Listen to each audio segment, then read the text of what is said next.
서울대학교 생활과학대학 소비자학과 김난도 교수가 중심으로 하여 10명의 연구원들과 함께 최근 트렌드에 대해 연구하고 공동 집필한 트렌드 코리아 2025에 소개된 서문에 소개된 글을 여러분에게 소개해드리며 오늘의 말씀을 열고자 합니다. 서문의 글을 소개하는 이유는 지금 우리 사회에 깊이 공감이 되는 글이고 함께 생각해야 할 부분이기에 함께 나눠보고자 합니다. 소제목은 지키느냐 바꾸느냐입니다. 세상을 살아가는 방식은 두 가지로 나눌 수 있다. 지키다 또는 바꾸다이다. 그렇지요. 우리의 삶의 자리에 늘 지키다와 바꾸다 이 팽배한 줄다리기라고 표현해야 되나요? 그 속에서 우리는 살아가고 있습니다. 전통이라고 하는 그 이름 속에 계속해서 계승되어져 온 그것들을 지켜야 한다라고 생각하는 그 모습과 새로운 사회가 이루어졌기 때문에 우리는 계속해서 변화를 가져야 한다, 바꾸어야 한다라고 하는 그 삶의 스타일을 주장하는 한편이 또 있지요. 우리는 지키다와 바꾸다 이 모습 속에 살아가고 있다. 그런 주장의 내용입니다. 그러면서 이렇게 접근합니다. 굳이 말하자면 일본은 지키는 쪽이다. 자기에게 주어진 소임을 지키려 애쓴다. 대기업 간부를 지내던 아들이 회사를 그만두고 낙향하여 아버지가 경영하던 작은 식당을 이어받아 지키는 일이 흔하다. 그래서일까 일본에는 100년, 200년 동안 가업을 지켜온 작은 가게가 흔하고 평생 한 가지 업에만 몰두해온 장인이 많다. 그렇지요. 작은 가게이지만 그 100년, 200년의 그 오랜 세월 동안 이어져 온 그 모습들이 일본의 전형적인 모습임을 우리는 이미 알고 있습니다. 반면에 우리나라는 바꾸는 쪽이다. 소도시의 작은 식당 사장님께 이 가게 아드님이 물려받아서 오래오래 지속되면 좋겠다고 덕담을 건네면 뭐라고 대답할까? 아마도 무슨 소리야? 우리 아들 대기업 간부인데 자식들은 이런 일 하지 않게 하려고 내가 평생 식당 하면서 이 고생했어라고 대답하는 분이 훨씬 많을 것이다. 물에 손을 담그는 일은 나때로 충분하다. 그렇게 생각하는 케이스가 우리나라의 전형적인 모습이지요. 그렇다면 지키는 것과 바꾸는 것 어느 쪽이 더 바람직할까? 양쪽 모두 세상을 사는 소중한 덕목이므로 어느 쪽이 낫다기보다는 일단이 있다고 보는 것이 정확할 것이다. 하지만 굳이 대답을 해보자면 아날로그 시대에는 지키다가 디지털 시대에는 바꾸다가 중요하다. 김난도 교수는 아날로그 시대 속에서는 지키는 것이 굉장히 중요한 삶의 스타일이라고 한다면 디지털 시대는 계속해서 총각을 다투어 계속해서 변화하는 그 시대이기에 바꾸는 것이 중요한 삶의 스타일이지 않겠느냐라고 굳이 말하자면 이렇게까지 표현하며 이야기를 우리에게 건네고 있습니다. 1980년 말까지 일본은 세계를 호령했다. 미국의 상징인 뉴욕 맨해튼의 엠파이어 스테이트 빌딩을 매입하기도 하며 세계 최강국 미국의 턱 밑까지 치고 올라갔다. 그 바탕에는 자기 업을 대대로 지켜온 장인들이 버티고 있는 세계 최고 수준의 제조업이 있었다. 다른 나라에는 수많은 부품을 깎고 다듬고 조립하는 일본 장인의 손길을 능가할 수 있는 기업이 많지 않았다. 과거 우리가 들어왔던 한 우물을 팔아 구르는 돌에는 이끼가 끼지 않는다 같은 수준의 금원이 아날로그 경제에서는 잘 지키는 점이 경쟁력이었음을 보여준다. 그렇지요. 한 우물을 파야 성공할 수 있다. 그런 내용이 제가 어렸을 때 성장하면서 수없이 많이 들었던 내용입니다. 구르는 돌에는 이끼가 끼지 않는다. 이 말도 부지런히 살아야 이끼가 끼지 않는다. 그런 내용을 들은 바 있습니다. 그러나 지금은 그렇게 이야기하지 않습니다. 너무 움직이면 이끼가 끼지 않는 것처럼 사람들이 모이지 않는다. 이끼가 끼어야 거기에 물고기도 있고 또 함께하는 이들이 풍성해진다. 그러므로 가만히 있는 그 모습도 필요하다. 이렇게 이야기를 합니다. 한 우물만 파면 물이 나오지 않고 여러 군데를 파야 그래도 좋은 물을 얻을 수 있다. 그렇게 이야기하는 시대가 또 지금의 시대가 되어졌습니다. 개미와 배짱이의 내용도 마찬가지 있고 또 거북이와 토끼의 이야기도 이제는 내용을 다르게 접근해 우리에게 이제는 바꾸어야 한다라고 이야기하는 그런 시대가 되었음도 우리가 또 인지할 수가 있습니다. 그러면서 그는 이렇게 또 접근합니다. 디지털 시대에는 얘기가 다르다. 디지털 개념이 등장한 이후 인터넷, 스마트폰, 플랫폼, 인공지능 등 하루가 다르게 기술적 진보를 거듭하는 지난 30여 년의 변화를 상기해 보라. 이는 격변의 시기에는 누가 더 잘 바꾸느냐가 경쟁력의 핵심이다. 하지만 잘 지켜온 일본은 변화가 더디다. 아직도 팩스를 보내고 도장을 찍는다. 이메일을 보내 팩스가 잘 도착했는지 확인한다든지 도장을 없애보자 했더니 도장 찍는 로봇을 개발했다는 에피소드가 우리로서는 납득이 가지 않는다. 아날로그 경제에서 최고의 미덕이었던 잘 지킴이 디지털에는 발목을 잡는 격이다. 현재 일본이 뒤떨어지는 그 모습이 변화해야 되는 그 시기에 변화를 바꾸는 그것을 취하지 아니하고 지키다 이것을 취하였기 때문에 뒤떨어지고 있다. 그런 내용을 더하고 있습니다. 하지만 대한민국은 부지런히 바꿨다. 1993년 고 이건희 회장은 그 사장단들과 임원들을 한자리에 독일에서 모이게 한 이후에 마누라와 자식 외에는 다 바꾸라고 하는 그런 이야기를 한 바가 있습니다. 바꿔야 한다. 그래야 우리는 경쟁력에서 우위에 설 수 있다. 그런 내용을 한 바가 있지요. 대한민국은 정말로 부지런히 바꿨습니다. 산업화는 늦었지만 정보화는 앞서가자는 구호 아래 디지털화에 박차를 가했으며 새로운 비즈니스 모델로 전환하는데 주저하지 않았다. 정말 그 선두에 우리나라가 대한민국이 있었음을 우리는 산 증인들이지요. 그 결과 아득하게만 느껴졌던 한일 간의 격차는 좁혀졌고 일부 지표는 이제 한국이 앞선다. 2024년 대한민국의 1인당 국민 총소득이 36,194달러로 일본보다 401달러 앞섰다. 가구당 순자산 역시 연 186,100달러로 일본보다 3,500달러 많다. 이미 우리나라가 대한민국이 일본보다 국민 총소득이 401달러로 앞섰다 이런 이야기를 하면서 이렇게 된 데에는 우리 대한민국이 열심히 바꾸고 또 바꾸고 또 바꾸었기 때문에 이렇게 되었다라는 내용을 함께 싣고 있습니다. 문화적으로도 마찬가지다. 1990년대까지만 해도 일본 대중가요는 힘이 셌다. 국내에는 수입이 금지된 엑스제팬의 노래를 숨어서 듣는 젊은이가 많았다. 하지만 지금은 블랙핑크와 BTS를 위시한 K-팝의 유세가 J-팝을 능가한다. 그렇지요. 이미 우리나라가 세계 속의 K-팝의 그 K-문화가 굉장히 많은 영향력을 끼치고 있습니다.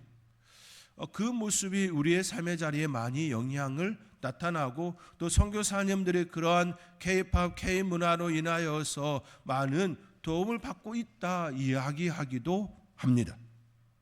어떻게 이런 변화가 가능했을까?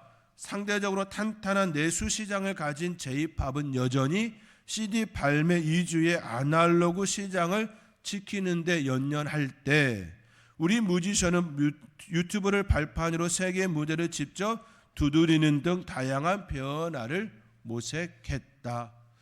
그 예 중에 하나가 싸이의 강남 스타일이지요. 유튜브를 통하여서 전 세계에 굉장히 히트가 되어지고 모든 이들이 그것을 굉장히 뭐라고 표현해야 되나요? 굉장히 그거에 대하여 빠져든 시간이 있었습니다. 강남 스타일뿐만 아니라 우리나라가 만든 그 이제 드라마라든지 시리즈물이라든지 하나의 예도 오징어 게임도 그 하나의 예가 되어질 것입니다. 우리나라가 계속해서 바꾸다 CD 발매 중심의 일본보다는 우리나라의 연약한 그 환경으로 인하여서 유튜브와 여러 다양한 플랫폼을 통하여 세계 시장을 놓고 했던 그 손길이 지금의 대한민국을 만들었다. 김난도 교수는 우리에게 이처럼 이야기합니다. 물론 국력에는 다양한 측면이 있고 경제나 문화에도 여러 지표가 있으므로 허들갑 떨 일은 아니다. 하지만 이러한 역전의 한 배경에는 지킴과 바꿈의 문제가 있다. 대중가요 생태계가 CD에서 디지털 음원, 유튜브 플랫폼으로 바뀌듯 브라운관 TV가 LCD, LED, OLED로 내연 자동차가 전기 자동차로 만화책이 웹툰으로 산업마다 그 판이 근본부터 바뀌는 시장에서 우리 기업들은 끊임없는 형식으로 세계적 수준으로 도약할 수 있었다. 계속된 혁신 그 속에서 우리나라 대한민국이 세계 속에 굉장히 많은 중심을 이루었다라는 것이지요. 그러고 보니 제가 어렸을 때만 해도 만화책 가게에서 만화책을 빌려와서 읽었던 그 기억이 굉장히 강합니다. 근데 지금의 저의 자녀들만 보아도요, 만화책에 가서 만화책을 빌려와서 보는 일은 없습니다.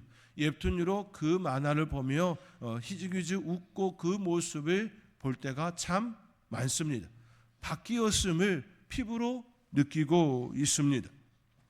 바꾸는 것에 주저하지 않은 결과다. 나라와 기업만의 문제가 아니다. 개인도 마찬가지다. 코로나 사태 이후 우리를 둘러싼 환경은 더욱 빠르게 바뀌고 있다. 결국은 이러한 트렌드 변화를 누가 어떻게 대응하느냐에 따라 서서히 주저앉을 수도 혹은 빠르게 도약할 수도 있다. 우리가 반드시 지켜야 할 소중한 것들이 많겠지만 불가피하게 한쪽을 선택해야 한다면 바꾸다를 선택해야 하는 시대를 우리는 살게 됐다. 김난도 교수는 우리에게 이와 같이 이야기를 건네고 있습니다. 지키다와 바꾸다. 지금은 디지털 시대이기 때문에 바꾸다가 삶의 스타일이 맞지 않느냐라고 하면서 우리에게 이야기를 건네고 있습니다. 서울대학교 김난도 교수는 우리에게 매우 중요한 인사이트를 제공해 줍니다.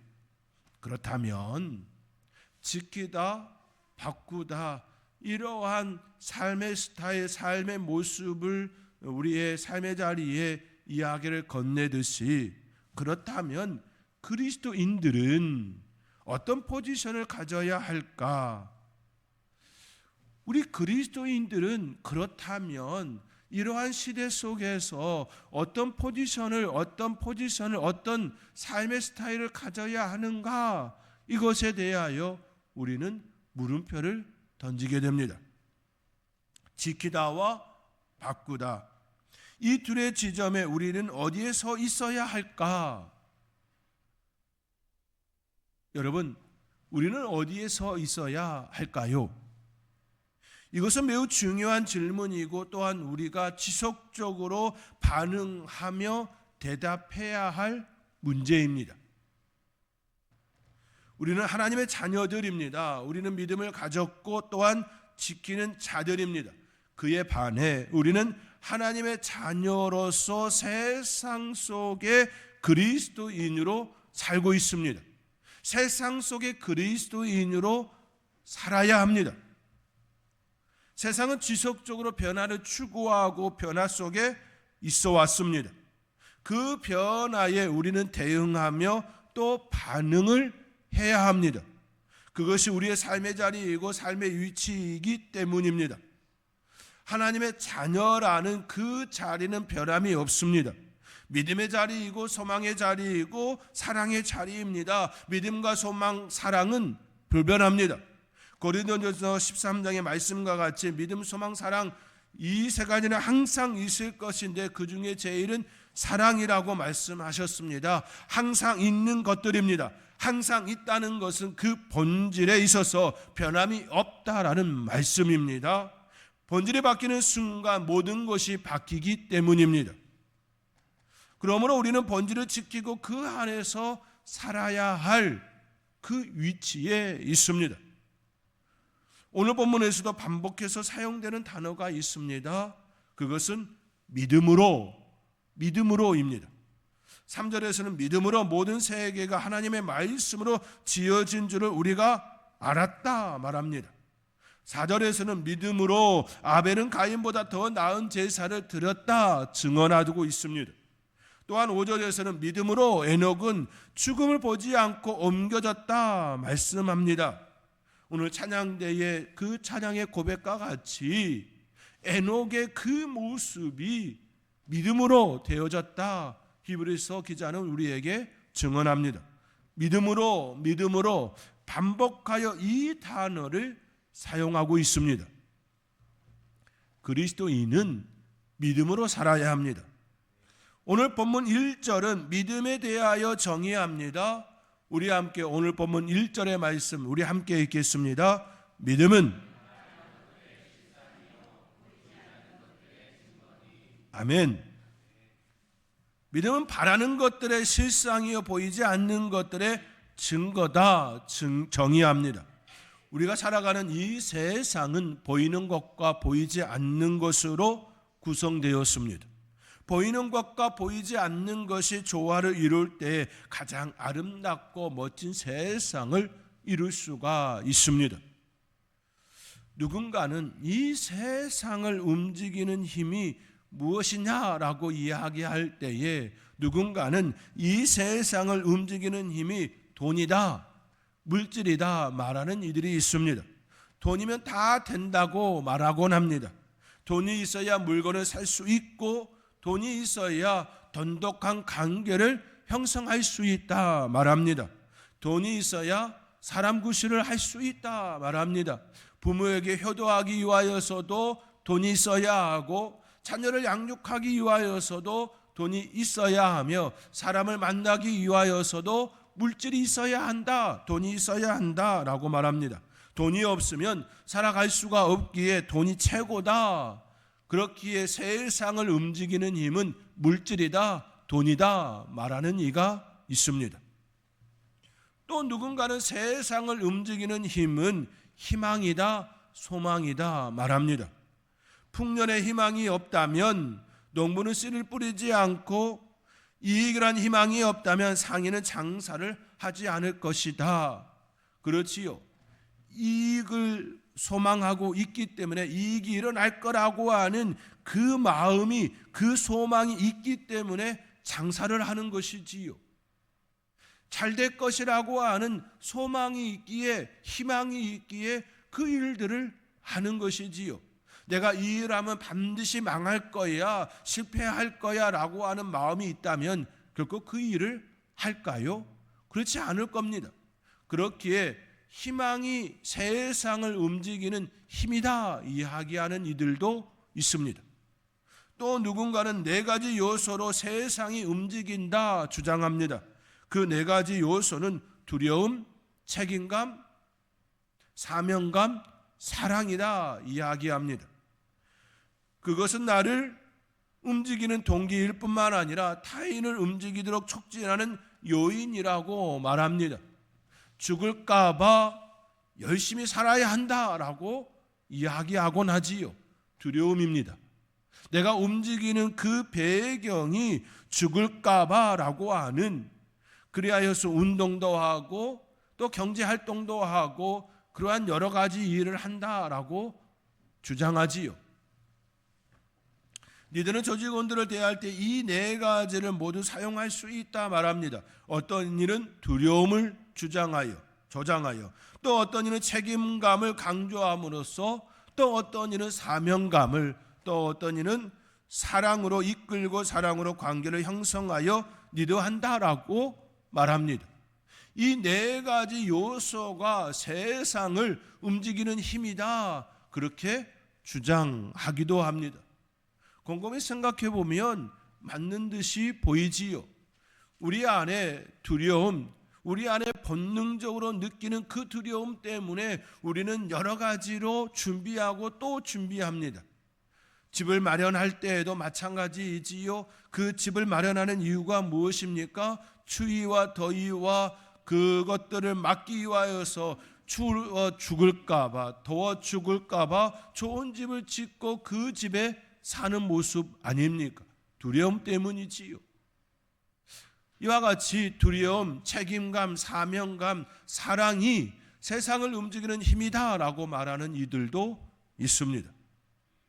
세상은 보이는 것들로 이루어졌지만 그 세상을 움직이는 것들은 보이지 않는 것들임을 우리는 부정할 수가 없습니다. 물질은, 돈은 보이는 것이라고 생각하는 분들도 있을 수 있겠지만 그거 역시 보이지 않는 것에 속하지요. 왜냐하면 돈의 가치를 매기는 요소가 보이지 않는 것이기 때문입니다. 물질의 가치를 매기는 그 요소가 보이는 것이 아니라 보이지 않는 것에 의한 것이기 때문이지요. 예를 들면 이렇습니다. 짜장면 한 그릇의 가격이 지금과 10년 전 그리고 20년 전이 다릅니다. 그때의 가치와 지금의 가치가 다릅니다. 돈이라는 속성 자체가 그렇습니다. 돈은 보이는 것이지만, 물질은 보이는 것이지만 그것의 가치를 정하는 것은 보이지 않는 세계입니다. 물질이라고 하여서 10년 전의 물질과 지금의 물질의 그 가치가 다르다라는 그 말씀입니다. 10년 전에는 그것의 가치가 없었지만 10년 이후에는 그 물질의 가치가 굉장히 많은 자리를 차지하는 것들도 있습니다. 그러한 모습이 우리의 삶의 자리에 많이 일어나곤 하고 있습니다. 그러므로 보이는 것이 세상을 움직이는 것처럼 여겨지지만 실상은 보이지 않는 것이 세상을 움직이는 힘입니다.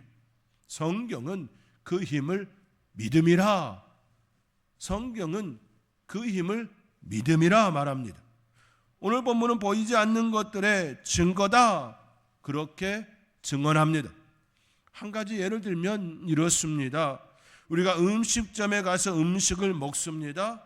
우리는 당연하다고 말하겠지만 거기에는 대단한 믿음이 기저에 깔려 있습니다. 우리에게 제공하는 그 음식에 대하여 전혀 의심하지를 않습니다. 주방장이 그 음식에 독을 쓰지 않았다는 생각을 전혀 하지를 않습니다. 독을 쓰지 않았다라고 우리는 이미 우리의 마음속에 품고 있습니다. 실은 그것이 믿음이지요. 오히려 우리는 그 주방장이 우리를 위하여 그가 할 수 있는 최선의 모습으로 최상의 음식을 만들었다고 생각합니다. 그건 역시 믿음입니다. 우리가 중국의 그 여러 가지 음식에 대하여 불신을 갖는 이유가 무엇입니까? 고춧가루라든지 기타 여러 가지에 대하여 우리가 의심하고 또 의심하는 이유가 무엇입니까? 신뢰가 가지 않기 때문이지요. 우리가 음식을 먹는 그 하나의 사건 속에서도 믿음이 자리합니다. 믿음이 없으면 우리의 삶은 각박합니다. 피곤하고 참 피곤합니다. 최근에 개인적인 볼일이 있어서 홍성에 위치한 스카이타워를 갔다 왔습니다. 홍성 스카이타워는 국리항 바닷가 바로 앞에 있어서 바다를 내려다 보이는 시원한 전경이 전망이 있습니다. 입장료가 1,000원이어서 올라가는데 전혀 부담이 없었습니다. 엘리베이터를 타고 가장 높은 곳에 오르면 탁 트인 옥의 전망대가 있습니다. 전망대는 바닥이 나무 데크로 꾸며져서 전혀 무섭다는 생각이 들지가 않습니다. 그냥 바닥이지요. 눈에는 시원한 멀리 있는 바다가 정말로 아름다운 모습으로 보입니다. 전망대에서 한층 내려가면 스카이워크가 있습니다. 스카이워크는 바닥이 강화 유리로 되어 있습니다. 매우 튼튼하다는 것을 알면서도 투명한 유리라서 발 아래 65m나 되는 그 땅이 훤히 내다 보입니다. 그 유리 위에 발을 내딛는 순간 바닥이 너무나도 잘 보이는 것이지요. 안전하다는 것을 알면서도 한편의 마음은 불편함이 일어납니다. 그 불편함은 유리가 깨지면 어떡하나라는 의심 때문입니다. 의심이 마음에 들어오면 불편해지고 난처한 상황으로 연결됩니다. 마침 저희가 갔을 때에 또 다른 팀이 곳에 스카이워크에 들어오셨는데 이상한 이야기를 합니다. 너무 무섭다라고 하면서 주저앉는 그 모습도 보았습니다. 너무나도 튼튼하다는 것을 알면서도 그들의 마음에 의심이 유리가 깨질까 봐 이것이 안전하지 못하다라고 하는 생각이 그의 삶, 그의 모습, 그의 몸 모든 생각을 지배한 것이지요. 의심이 마음에 들어오면 불편해지고 난처한 상황으로 연결됩니다. 작은 것이지만 그것은 우리의 생각과 몸을 지배합니다. 결코 작은 것이 아님을 느낄 수 있는 하나의 모습입니다. 우리는 이처럼 보이지 않는 힘을 의지하며 살아갑니다. 성경은 이에 대하여 분명하게 이야기합니다. 믿음이 없이는 하나님을 기쁘시게 할 수 없다라고 분명하게 우리에게 말씀합니다. 오늘 본문 6절의 말씀입니다. 우리 함께 오늘 본문 6절의 말씀 우리 함께 읽겠습니다. 믿음이 없이는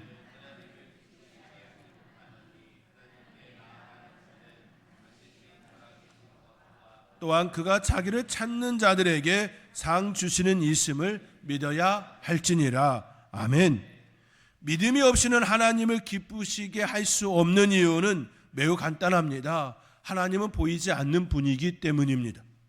보이지 않는 분이기에 믿음이 없이는 볼 수도 없고 그분의 역사와 능력도 체험할 수가 없습니다. 믿음이 없으면 그 하나님의 그 세계의 아름다움을 우리는 결코 느낄 수도 없고 만끽할 수도 없습니다. 그분이 계시는 것을 믿지 않는데 어찌 하나님을 기쁘시게 할 수가 있겠습니까? 결코 없습니다. 그렇기에 세상 사람들은 하나님을 기쁘시게 할 수가 없습니다.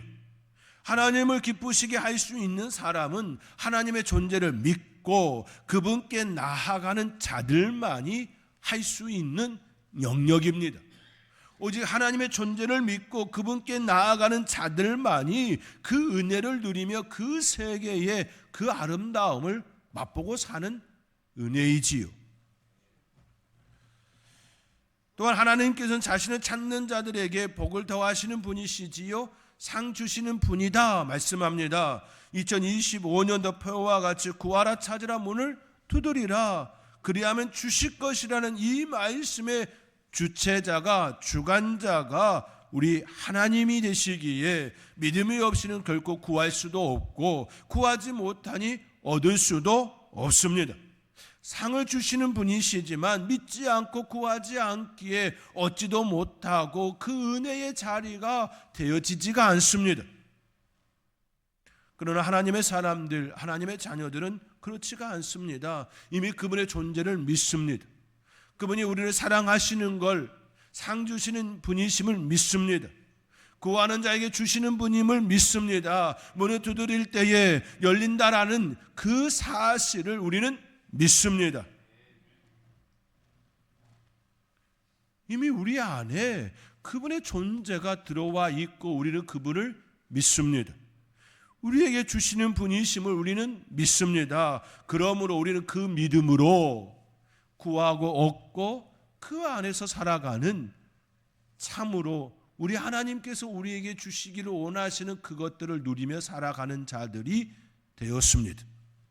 사랑하는 성도 여러분, 우리는 믿음을 가진 자들입니다. 믿음을 가진 자들은 지키는 자들이면서 동시에 세상의 변화에 주목하며 반응하며 살아가는 사람들입니다. 왜냐하면 세상은 늘 변화 속에 지금에 이르렀기 때문입니다. 그러므로 늘 믿음의 본질은 지켜되 변화 속에 살아가는 존재로서의 이음을 드러내는 이들이 우리가 되어야 합니다. 그것을 가장 잘 드러낼 수 있는 길은 바라는 것들을 믿음으로 구현해내는 삶입니다. 믿음으로 보이지 않는 것들을 증거로 제시하는 삶입니다. 믿음으로 보이지 않는 것들을 우리의 삶의 실상으로 가져오는 그 삶입니다. 믿음으로, 히브리서 기자가 말하고 있는 것처럼 우리의 삶의 실상이 되어지고 증거가 되어지는 그 은혜의 삶, 그 믿음으로 구하고 찾고 문을 두드리는 그 은혜 속에 얻고 찾고 열리는 그 아름다운 세계를 경험하며 이 모든 것들이 다 은혜입니다, 감사입니다 고백하며 살아가는 저와 여러분이 될 수 있기를 주님의 이름으로 축원드립니다.